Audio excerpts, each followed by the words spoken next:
Trinity, Virgin most pure, pray for us. I try to be very brief and summarize some of the principal points on this conference. I've entitled it, Hard Cases Make Bad Law. And the hard case in this case is the case of rape, where a woman is unjustly abused, where it's not her fault. This is the presupposition, opposition. Is it possible for her to make use of, quote-unquote, in the Connecticut Bishop's Pastoral of a year and a half or so ago, emergency contraceptives? And the phrase in question, it seems, well, perhaps it's just a metaphor, but it's one which is not without a certain risk. Up to the present time in the teaching of the Church, artificial contraceptives have been considered intrinsically evil. There is no possible way in which you can find circumstances or motives, one kind or another, that would excuse one from making use of something. That is akin, therefore, as it were to murder. If you murder a person, there's no excuse, objectively speaking, for saying it was a good act. After all, it kept me from losing my job. I got rid of the boss who was going.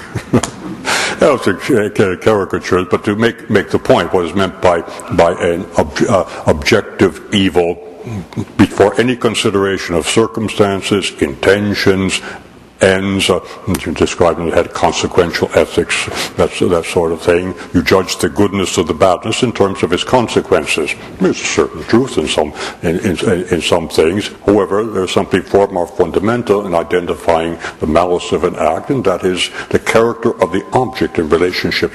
What is the object, apart from any personal qualifications?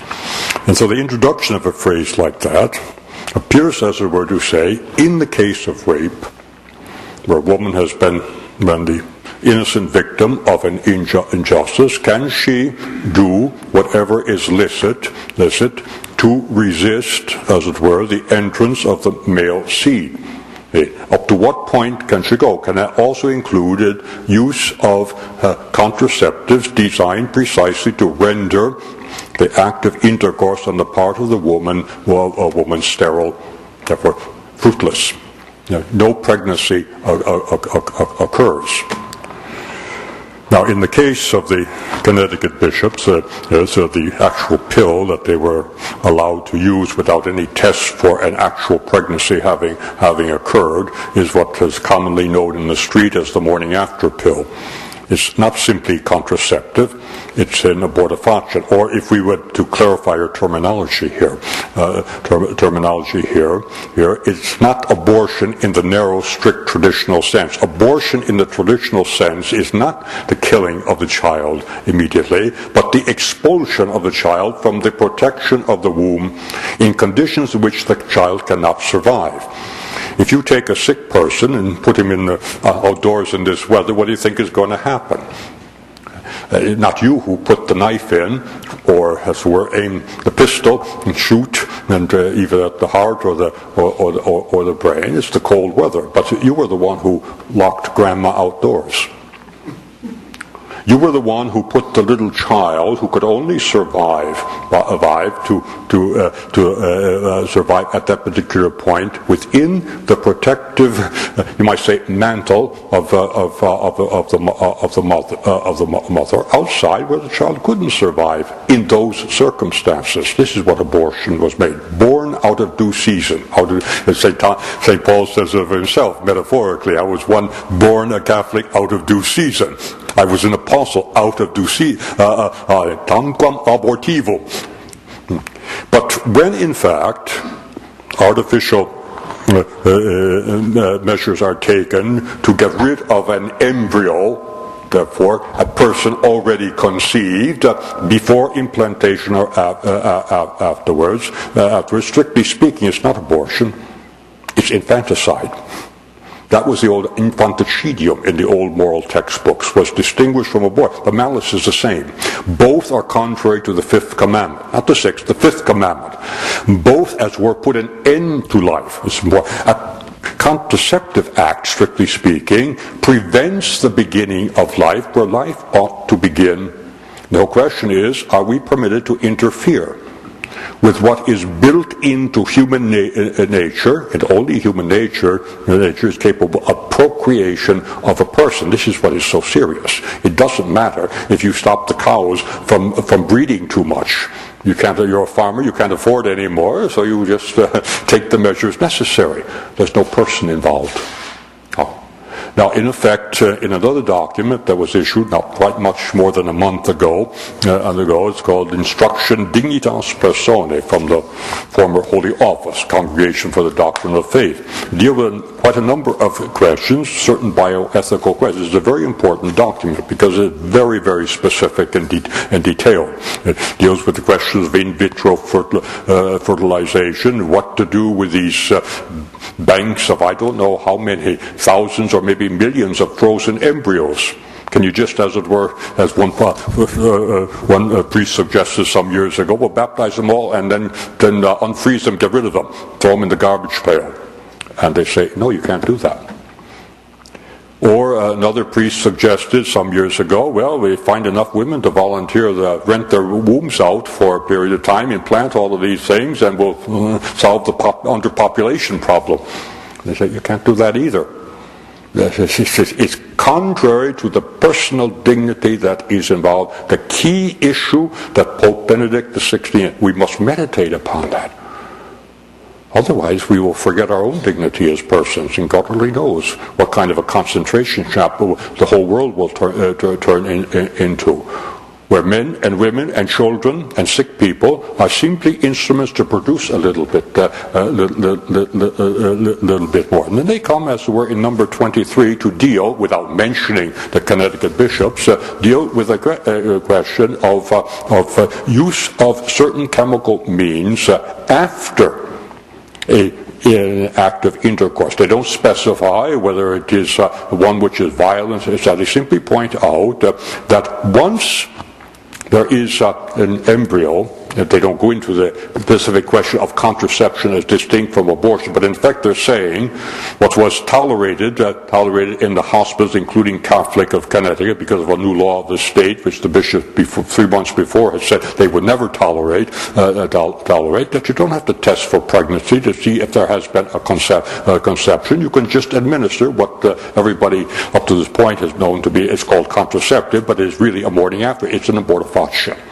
It's either interceptive, preventing the embryo to be implanted, or after implantation, kicking the embryo out, so in such wise that it will be expelled and simply die, cease to be, as they put it, quote unquote, living. Vital in any way. No more got to worry about the unwanted pregnancy. In this case, and here I'll set the issue. In this case, since the intercourse was not agreed to in any shape or form by the woman who is raped, the infant that may have been conceived is an unwanted infant. May you take that position and say that the infant, according to the natural processes built into human nature, which is a personalized nature, which obviously, as the word means, that God wants it. Even in these circumstances, we can contradict. We are getting to the heart, if you want, the phenomenology, metaphysical, that stands behind the whole question of the intrinsic evil of artificial contraception. We're not talking about the case of a woman who is naturally sterile or has difficulties along those lines. That's a completely different question. Ultimately, you are introducing, and I simply pointed out, that there are theologians in this country as well who are suggesting that contraception, therefore, is not intrinsically evil. At least for those who are not married, it's only a biological phenomenon to be judged in terms of the circumstances. Therefore, not only in the case of rape, but the state might ordain that in the case of, let's say, teenage sex, well, of course, where the teenagers are irresponsible, but if they're going to do it, they must do it in a safe way. So we'll instruct them as well. Now, from a traditional point of view of humani vitae, from the point of view of Pius XI, Casti Connubii, that can't be. The tradition of the Church distinguishes between natural sins and unnatural sins in the matters surrounding the use of the marriage act. By that we mean the use of the marriage act even by those who are not married. For the act of intercourse of its very nature, prior to the circumstances of those who are making use of the, let's say, two persons who are fornicating, two persons who are not married. Nonetheless, intrinsically, objectively speaking, it's the marriage act. Because the marriage act is primarily, of its very nature, objectively ordained to procreation. What the Church is saying in Casti Connubii, Pius XI, Paul VI in Humani Vitae, to interfere with that is to touch what is exclusive to God. And St. Bonaventure specifies, because the power to procreate is a sharing, a unique sharing. No other creature but men and women share, and especially women, to bring into existence someone who didn't exist before the conception. This is a sharing in the, you might say, divine generosity of the Holy Trinity. The only reason God made us, the only reason He created the world, organized it in a certain way, was love. Love which is not related to or in any way qualified by self-interest. And this is what, as it were, is self-interest is introduced when it is only the pleasure of that act, and there is a great pleasure that is involved, is sought for its own sake apart from procreative generosity. I think I changed the terminology of the book to make the essential point here in the argument. Now, what is the consequence? What is the connection that Paul II constantly made between the culture of impurity, lust, the old-fashioned term for that, the systematic cultivation of impurity is called the vice of lust, and the systematic promotion of abortion, particularly for, as it were, selfish ends, greed, not just for the love of money, but anything that money will buy, whatever it happens to be, the pleasure of the moment. Between the spread of the contraceptive mentality today, as it were, the vast majority of people in the Western world take it as a perfectly normal thing, although they won't take it as perfectly normal, that some should be naturally tend to pick pockets. If you ever live with a lot of gypsies, it's an amusing thing. Once I was going from a friary in Rome to celebrate Mass in a Marian sanctuary there, going across, and the gypsy lady with 3 or 4 youngsters, the oldest one didn't have more than 3 years old, engaged me in conversation about her terrible situation, etc. Couldn't I help her, go over and ask the pastor of the parish of the sanctuary where I was assisting, I wouldn't give her help, and I said, well, I have to go over and hear confessions. There are at least 200 people waiting for me. I can't do anything right now. Father, this and that. And the first thing I felt was some movement, strange movement, in the right side of my tunic, trying to find the opening to the pocket. As it was, there wasn't anything there but a dirty handkerchief. But anyway, the child wasn't quite fully down. The child was probably innocent. I don't know whether there was any subjective guilt. And I looked down, and sure it wasn't. I took the little hand out of the pocket. I said, dear, please, you don't want to do something like that. And the mother disappeared immediately. That saved me a lot of trouble. But priests working in Russia have told me not to blame the Russian people, but after 75 years of systematic atheism, the little children don't have any natural sense that stealing is not the thing to do. They have no sense of guilt. No sense of guilt there. Here I'm not but we must, as it were, admit in the Western world what is true in the Eastern world concerning thievery. There is the same thing. What in the past amongst Christians, not including, as it were, non-Catholic, up until 1929, the Lambeth Conference, which was the first major Protestant group to legitimize contraception on a limited scale. Today, as it were, even before Humani Vitae, I can remember, as it were, even when I was younger, more and more Catholic were taken for it. There's nothing particularly wrong with this. Nothing. It's simply a prohibition of the Church. Why do the priests keep preaching, insisting in the confessional, and so on, as priests were commanded to do before the council? It wasn't always explained carefully what was involved, the why behind it. But the why behind it is what Pope John Paul II tried to make clear in a retreat he preached to after the Humani Vitae to Pope Paul VI, to the entire Roman Curia, and then throughout his entire pontificate. There is a link between contraception and abortion. Abortion is not something that people normally desire, and when they see pictures of what happens, they are revolted. Of the child in the womb. It's one of the most effective ways sometimes to dissuade people when they see what it's really all about. But abortion basically is desired as a backup for an unwanted child. Now the whole question here, the second question that must be reflected upon here, is it possible to say, simply because the circumstances of the conception involved a rape, that the child is guilty? It's an invader. Here we must, as the word recognizes, the profound problem. How far may we go in insisting that what we don't want, God should not impose upon us? Especially if it involves the existence of another person. We may not have wanted, we may not have chosen that. That's fine. No one has to choose to be married. But where we get to the point where the very heart of marriage, what makes it so unique as a contract, as a covenant is involved, there we must begin to draw, as in the case of beginning to cut somebody up when he's declared brain dead.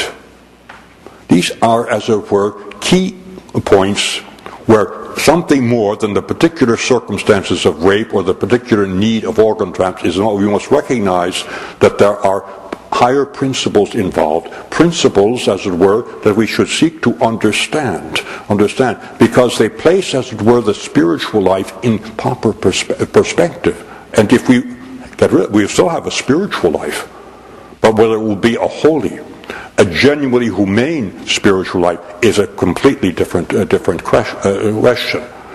Wherever a society has system, I don't say this is the proof, but I point to it as a point of history which indicates that there is a mystery involved, and our refusal even to consider the point already, as it were, makes our attitudes and comportment suspect. It is a historical fact that communities, nations, whole cultures that have systematically introduced contraception and abortion have ceased to exist and even be remembered. The culture of impurity leads willy-nilly to the culture of death. Curtains of... that was a story I read in a book came out about 30 years ago entitled Murder, Inc. It was all about whodunits and their author. There's a little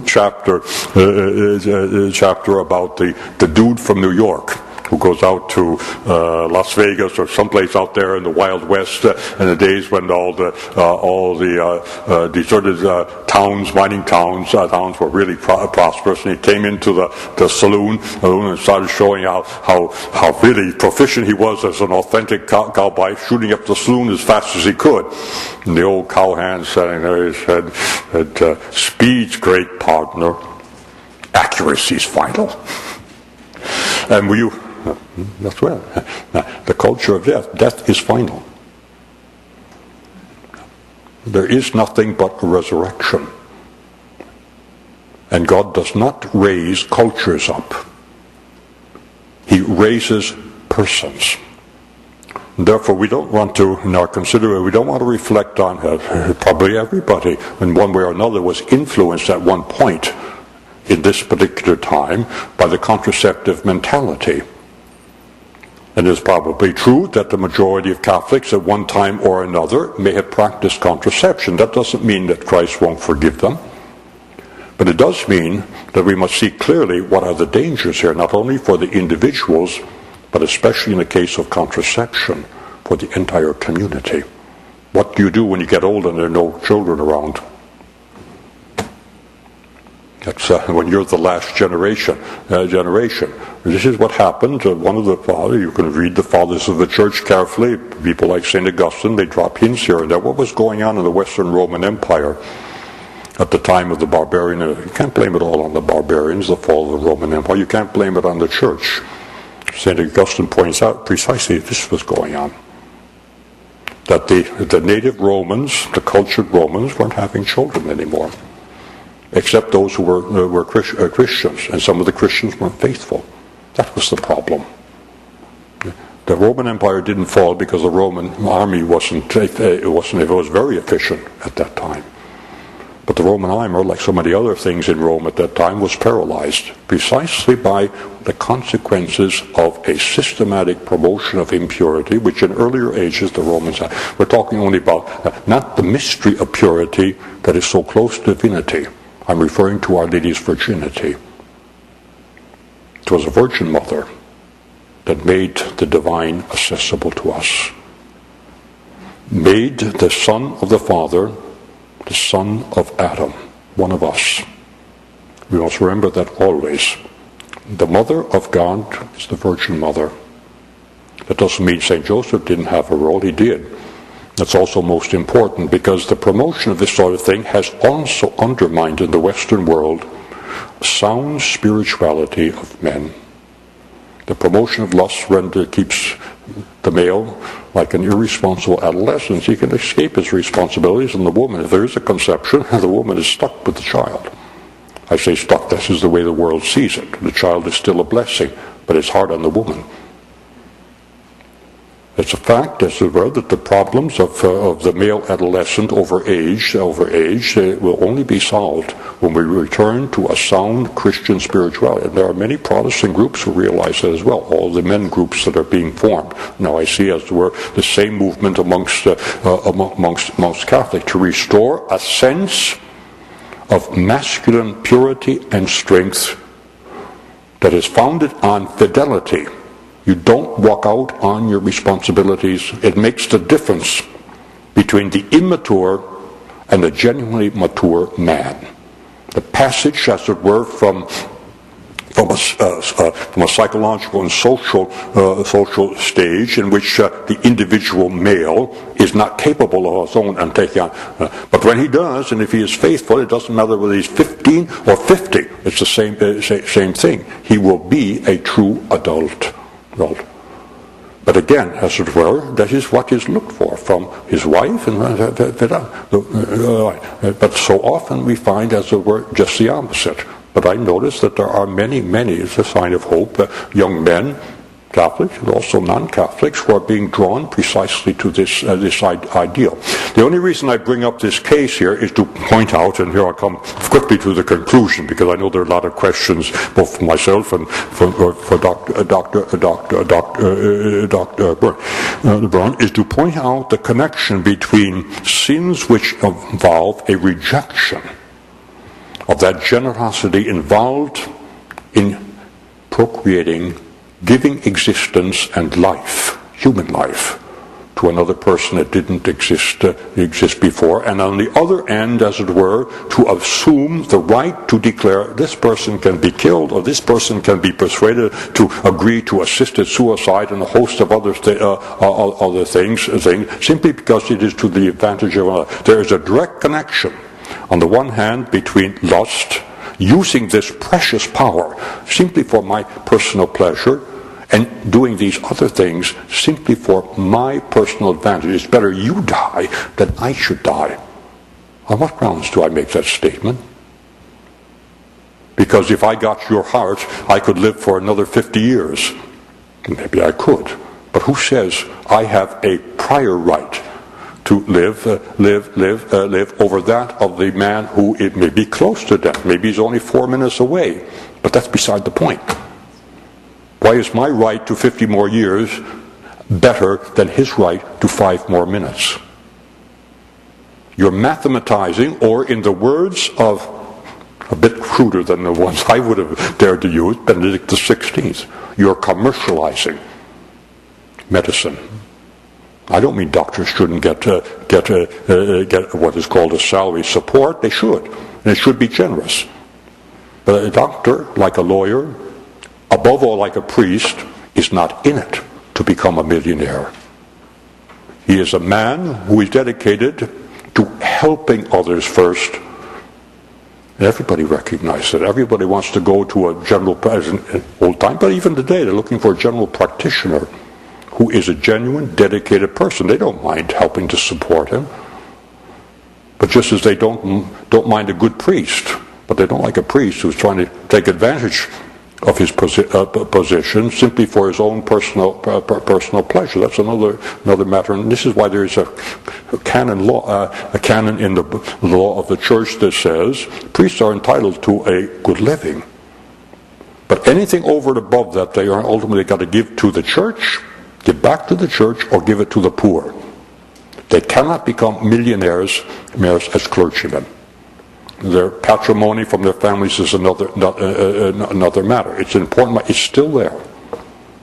And the same mentality governed teachers in the olden times in Europe to a certain extent. Professors of the university don't get the kind of salaries they get in this country. But conversely, as it were, it's not as expensive to get a doctorate in Europe as it is here. I'm not talking about who is paying for it. I'm simply pointing out we should never commercialize education. Make it a business. We shouldn't commercialize medicine as we don't commercialize religion. There's a connection between these things. And this is one of the things, as it were, why it's so interesting to meditate on the spiritual implications of certain principles here. At the end of this, here as is sufficient, on number 23, if you want to look up what they say they don't comment directly on the question I'm treating, but they do comment sufficiently to know that you can't administer the morning after pill in the cases of rape without being involved, or at least implicitly intending an abortion. And they say they're not going into the question of the nature of the pill given, but everyone pretty much knows that the pill that is being given in Connecticut is precisely what in the rougher language I called it. There are 4 points that I thought worth of discussion, but I'm not going to get into them. One, from all this realm, we don't have a right to reconstruct our human nature at those points which are essential and distinctive and necessary for our personal dignity. I said our, because we can never totally isolate. No man is an island was one of the 17th century English writers. He was a nephew of St. Thomas More, who were conformed for. But anyway, it's a very valid point. Right? We are persons, but we're also part of a community. So I say our. We may not promote, accept, approve an attempt to radically reconstruct human nature, for instance, as it were, cloning and all that, to design a child just the way I want him. Not want him. Well, that's what he says. The child becomes simply the tool of the parents. That is not the love that God wants us to. There are limits unto what we can do with our technology. All these things are possible, intelligible, etc. But it is important to note, intelligibility in itself, possibility in itself, is not a synonym for reasonableness, or I will use the word of St. Augustine, ratio ordinis, a tranquil order. This is what brings joy. If you introduce a disorder, my SCOTUS, you are introducing something which is radically destructive. It's radically arbitrary. And where the will is considered as simply an arbitrary. God is omnipotent, so he can do whatever he pleases. Murder is wrong today, tomorrow it can. This was called nominalism, voluntarism. The Pope referred to that, but unfortunately he said that's what SCOTUS taught. That's not true. But there are people, yesteryear and today, who teach that sort of thing. The arbitrary will, whether it is the divine will of conceived by John Calvin, or the human will, not the same thing. If I had omnipotence, I'd remake the rules at the fifth inning. If you take the baseball, those who attempt to change the rules of baseball when they're losing are considered not worthy of competing against in sports, because they're unfaithful, because they're dishonest. You can call it intellectual dishonesty. You can call it lack of sportsmanship, etc. But the essential point is there. Secondly, we must recognize here, we cannot remake it. There is a radical difference between not because natural sins are good, they're very bad, but natural sins in the case of the sixth commandment respect one of the intrinsic, basic fundamentals of human nature, the power to procreate. We can't do that. Even in cases, you can't use that as a means to, as it were, prevent the entry or the fecundation by the male seed. That's the whole issue here. It's a test case. If you, as in the case of the brain death, organ transplants, killing somebody before they're actually really dead in order to get the organs, once you make this exception, you open the door. You not only got your crack of the door open, you have kicked it open. You don't know what's going to follow. But you will end up dehumanizing everybody and every society. Natural sin, that is, draws limits on how far you'll go. Unnatural sin is that which attempts, as it were, to act contrary directly and immediately to what touches the very generosity of God, according to St. Bonaventure.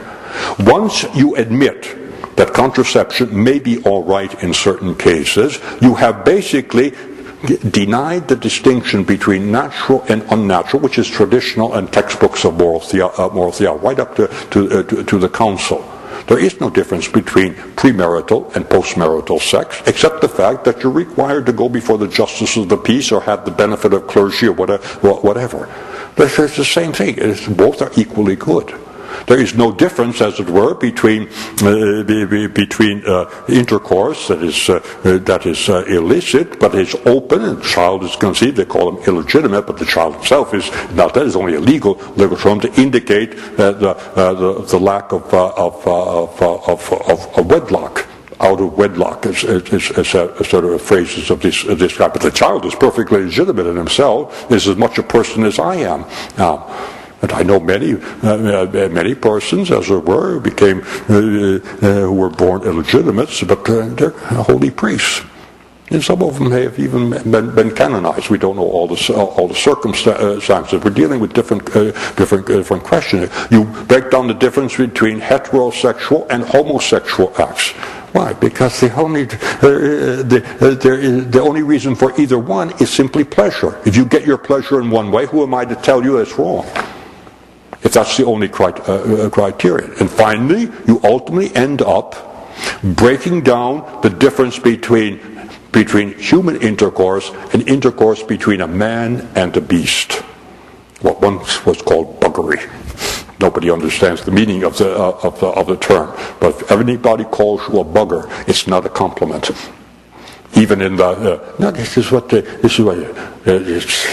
unfortunately, This sort of thing, you don't hear much about it, but it is turning up every so often. When you think about what a man is, to reduce a man to the level of the beast. Not to recognize that there is a radical, unbridgeable difference between even the most sophisticated beast, being a sophisticated robot, whatever you want, and a human person. That's the second point. The third point is redefinitions of natural law. The old-fashioned notion was physicalist, meaning there's no difference in the old-fashioned Catholic understanding of natural law, but in the natural law as it was understood by a biologist. There's nothing wrong with natural law in the sense that it pertains, as it were, to the operation, the rules, the laws governing the way in which, as it were, a cow produces milk, and so on and so forth. The use is put to it. But natural law, when it is referred to man there introduces an essential difference into the nature of the law, because the nature is different. The nature is a personal one. It's not physicalist. It's metaphysical. And there is a personalist, but it's meta-personal. Now, the theory is, contraception is only intrinsically wrong when married people, because they're acting against their promise, as were, to be open to procreation. This is not the original teaching of Christ and the Church. And the final point is the relation between natural law and Christ. All of us, whether we're Christian or not, are obliged by the natural law. And if we follow St. Paul, as we must, we say, not only those who received the Mosaic law, not only those who received the Christian law will be judged by the Redeemer, because he is the promised Redeemer, foretold by Moses. But all the descendants of Adam, every last one of them, will be judged by Christ. He is the only final judge. Therefore, we must recognize that the natural law by itself will not save, just as the Mosaic law by itself. Well, this is the teaching. It is grace. Nonetheless, both the natural law and the Mosaic law, at least for a time, were the natural preparations, foundations for the Christian law, which completed that. Grace perfects nature. Now, Lord, in the Sermon on the Mount declared, there is, of course, a leap. There is a difference, and it has to be bridged. But there is also a continuity. Not one iota, not one little tittle of the law will go unfulfilled. It is his intention primarily to complete, to consummate, to bring to perfection. And this is what we insist upon. When it is not true that salvation is intended only for certain groups, or Christian salvation only to those who become Christian. It is for everyone. That everyone, as it were, will arrive where we are. And we must keep that in mind in our defense. It's not only defending our party's point of view. We are concerned not only with the survival, but with the salvation of every last soul, every last person for whom Christ died.